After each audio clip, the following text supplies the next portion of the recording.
आपके सामने अभी बिहार में जो कुछ हो रहा है उस पर अपनी प्रतिक्रिया करने के लिए आए हैं। आपने खुद देखा कि पिछले कुछ दिनों में घटनाक्रम कैसे कैसे आगे बढ़ा है। जिस व्यक्ति के नाम पर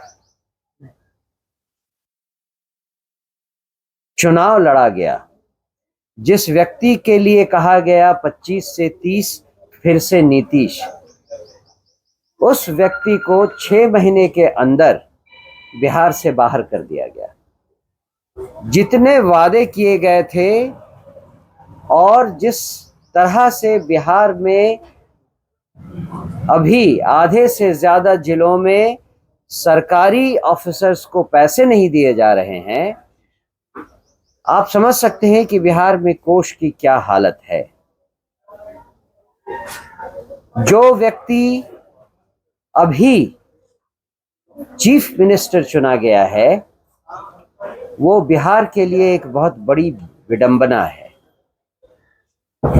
ज्ञान की धरती बिहार में आज मुख्यमंत्री वो व्यक्ति है जिसके पास पता नहीं कितने पढ़ाई तक की डिग्री है।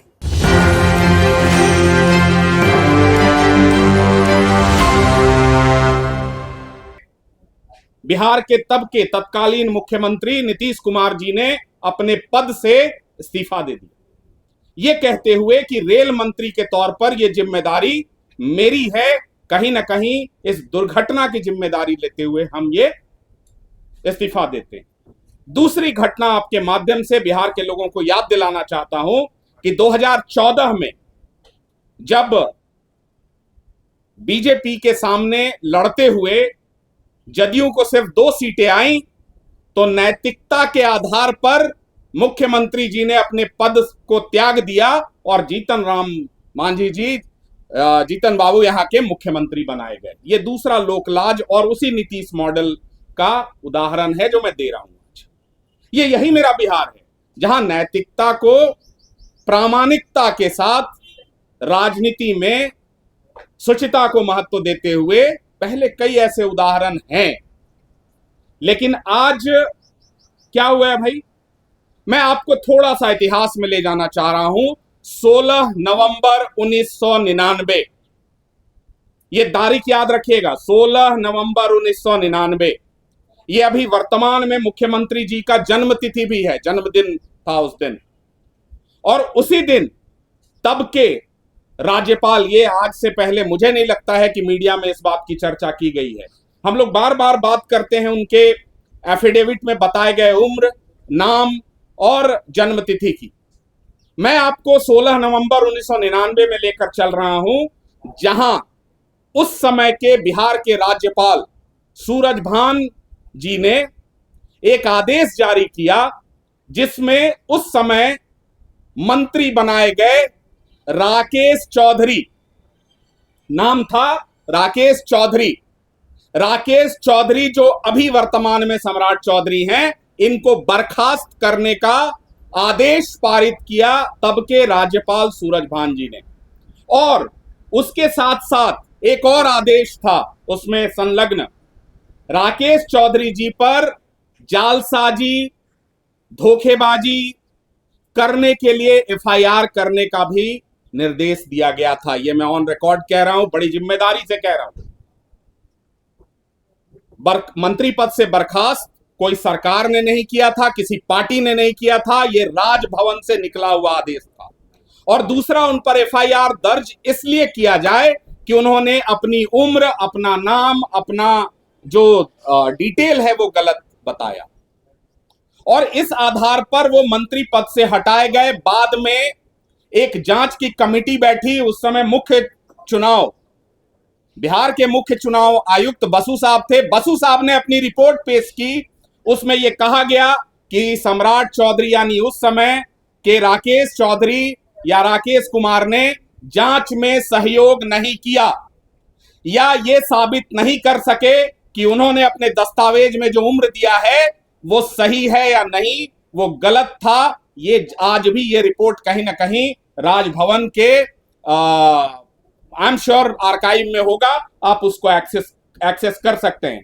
उस रिपोर्ट में ये कहा गया कि इन्होंने स्कूल छोड़ने का जो उम्र है उसमें 31 वर्ष है, मतदाता सूची में 24 वर्ष है, 1995 में कोर्ट में दाखिल किए गए कैफिडेविट में 16 वर्ष है, और इस हिसाब से 16 नवंबर 1999 में अगर कोर्ट के एफिडेविट को सही माने तो 16 नवंबर 1999 को राकेश चौधरी जी की उम्र आपके सामने अभी बिहार में जो कुछ हो रहा है उस पर अपनी प्रतिक्रिया करने के लिए आए हैं। आपने खुद देखा कि पिछले कुछ दिनों में घटनाक्रम कैसे कैसे आगे बढ़ा है। जिस व्यक्ति के नाम पर चुनाव लड़ा गया, जिस व्यक्ति के लिए कहा गया 25 से 30 फिर से नीतीश, उस व्यक्ति को 6 महीने के अंदर बिहार से बाहर कर दिया गया। जितने वादे किए गए थे और जिस तरह से बिहार में अभी आधे से ज्यादा जिलों में सरकारी ऑफिसर्स को पैसे नहीं दिए जा रहे हैं, आप समझ सकते हैं कि बिहार में कोष की क्या हालत है।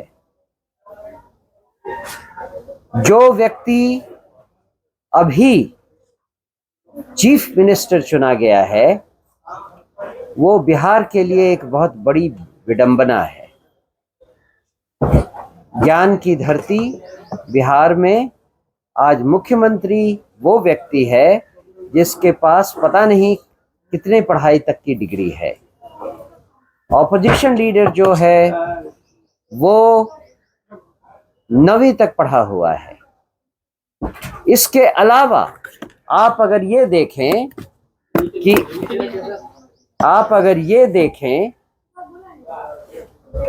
कि जिस व्यक्ति को अभी मुख्यमंत्री बनाया गया है वो अभी तक गृह मंत्री था, और गृह मंत्री होते हुए बिहार में हर रोज एक हत्या, एक बलात्कार, कुछ कहीं न कहीं कोई न कोई दर्दनाक घटना होती रही है। प्रशासन बिल्कुल चेतना शून्य हो गया है। नीट की छात्रा के बारे में आप सब जानते हैं। पता चला कि नए चीफ मिनिस्टर बनने के तुरंत बाद उस व्यक्ति को बेल मिल गई है।